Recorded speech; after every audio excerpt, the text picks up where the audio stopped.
Today, we're talking about the tragic fire at Gul Plaza in Karachi. It's an absolutely devastating story of loss, a frantic rescue effort, and a system that's now being looked at under a microscope. And to really wrap your head around the scale of this tragedy, let's just start with one single staggering number: 85. As the rescue operations are still going on, this is the number of people who are still missing, completely unaccounted for. That is 85 different families, all waiting, just hoping for any kind of news from inside that wreckage. It's a number that immediately tells you the unbelievable human cost here. And while, of course, there's still hope for the missing, the number of confirmed dead currently stands at 28. What's even more heartbreaking is that the vast majority of those recovered, well, they can't even be identified. It just shows you how incredibly intense this blaze really was. So, how could something like this even happen? To really get it, we need to look at the anatomy of this disaster. Let's start with the basic facts of what went down.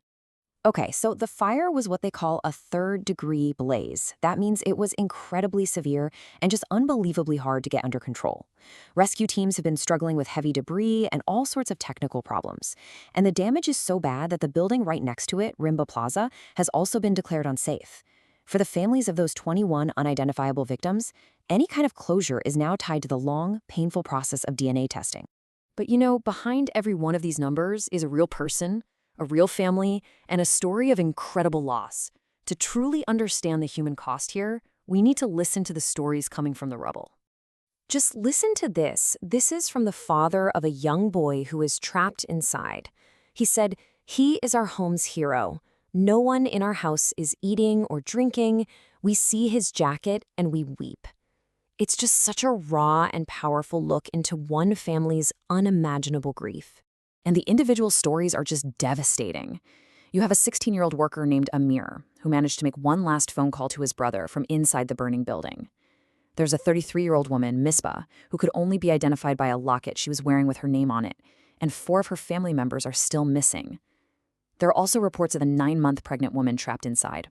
Her chances of survival are considered almost zero. And in this agonizing wait for answers, 50 different families have now had to provide DNA samples, just hoping to identify their loved one. And you have to remember the immense danger for the first responders. It's hard to even imagine the heat. One firefighter there said that if they had stayed inside for just 2 more minutes, their skin would have literally peeled off. It's a pretty visceral reminder of the bravery on display in the middle of all that chaos. So as the rescue mission was underway, another story started to unfold. This huge gap between what officials were saying and what was actually happening on the ground. It really exposed just how overwhelmed the response was. Yeah, it was like 2 different realities. On one hand, you had the mayor of Karachi claiming that 70% of the rescue was done, that the first 2 floors were clear, but then reports coming directly from the scene, they were painting a completely different picture. An operation that was being crippled by a lack of resources, tons of heavy debris, and one technical problem after another. This growing frustration was perfectly captured by Zafar Abbas, the head of the JDC welfare organization. He actually offered his own volunteers to help and then delivered this sharp critique of what he saw as a total lack of urgency. He said, "No rich man's brother is trapped in the rubble. That's why everyone is sleeping." A disaster this big, well, it inevitably leads to bigger questions. The entire system is now on trial, really. As the dust begins to settle, people are starting to search for accountability, asking how we could ever let this happen. And what the early investigations are finding, well, it's a blueprint for disaster. Get this, officials couldn't even find the original approved plan for the building. Any changes that were made to it later on? Illegal. And the official records on who even owns the building?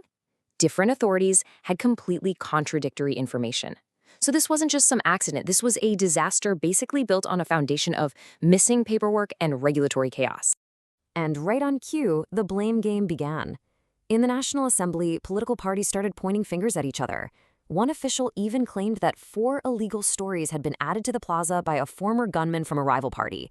Then you had a federal minister who took a broader shot, blaming the system itself for all the problems in Karachi, and even questioning how effective provincial government is. When you step back and look at it all, the collapse of Gul Plaza wasn't just a failure of concrete and steel. It was a failure of regulation, of oversight, and of political accountability.